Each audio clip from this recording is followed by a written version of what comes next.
I know when I walk my dog in Regent's Park, the long grass near the court is full of tennis balls, and they can be left there all through the winter. They don't sort of seem to break down. They're as good, they get soggy, but if you dry them out, they're as good as, you can play with them again. So what happens to the tennis balls from Wimbledon? Who actually supplies the tennis balls to Wimbledon? And is there just one supplier? And do the tennis players have an affinity with each manufacturer? Well, here to tell us more is Louise Price, because Louise Price is the owner of J. Price of Bath, who are tennis ball makers. Hello, Louise. Hi there. How many tennis balls do you reckon you make a year then? We personally make about 400,000 tennis balls a year, but globally, 300 million tennis balls are made a year. So we make a tiny little fraction, really. And there'll be loads of tennis players, amateur and professional, listening to me who are thinking, gosh, I wonder if ours are Prices. Do you have your brand on them? I don't remember ever looking at a tennis ball and seeing the manufacturer's name. We do. We white label for quite a few companies. A lot of our tennis balls are sold in Europe, but we are starting to sell under our own brand in the UK, and have done for particularly in the children's range, the mini tennis range, for a long while. But we've got a new ball out on the market just at the moment, which is being sold under our name. So hopefully people might hear of us a little bit more. Hope so. So tell us, every ball how players can sometimes be really fussy and reject a ball. Would that be because not all tennis balls have the same bounce, or can they alter in performance before they're worn out?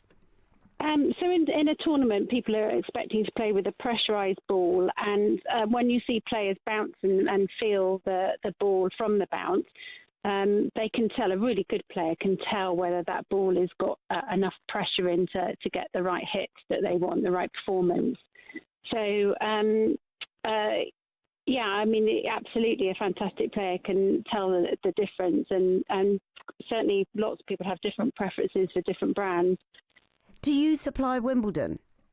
No, of course. Wimbledon have got their own sponsorships and arrangements, as do lots of the big tournaments. But we are hoping that we've got a recycled tennis ball. It's a world first actually out at the moment, and we are hoping that we can make a bit more of an impact on the market and start to tennis balls just end up into landfill, and this is our little way of trying to get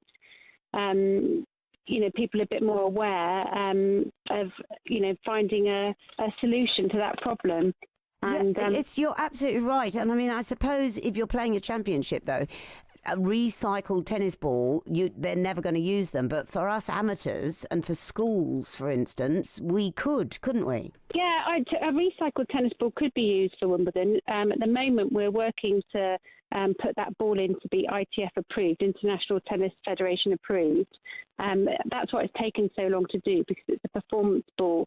So it's the specifications of it are top notch. There's no reason it couldn't be used for a tournament, but it has to have that approval from the International Tennis Federation to play at any sanctioned event. And can I ask, I am old enough to remember playing with a wooden racket. I really did. Rackets have changed hugely over the years.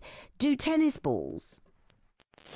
No, they've been very similar for decades, really. The only thing that has improved is the durability and how long they last and how strong they are, which is fantastic for the tennis player, but not so good for the environment, because it just means that they just don't decompose like they perhaps would, because more and more have gone in to help them get stronger. So this is our way of, making sure that we can try and do something, because we can take a tennis ball back in and then remake it into another ball. You were in the Sunday Times recently, and you said that often you'll get a call on a Friday saying, at 4 p.m, saying we need 1,000 balls to get to London now. What would that be about? I think generally that's because there's a promotional or an event on, or if something's been taken, it's taken off a bit more quicker than they'd expected to. But those balls tend to be for performance, for promotional rather than performance, just for an event or for a giveaway. But it's quite exciting all the same. Of course it is. And also the colour of tennis balls now, the day glow, neon, whatever you call it. Again, I remember even at Wimbledon or any of the big tournaments, they only played with white balls. When did the neon come in and become the norm? I think it was in the 70s.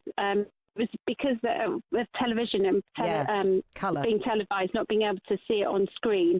And of course, America were the first to adopt that, and then we soon followed. But you can kind of see that because when you watch on screen, a white ball is harder to see when it's.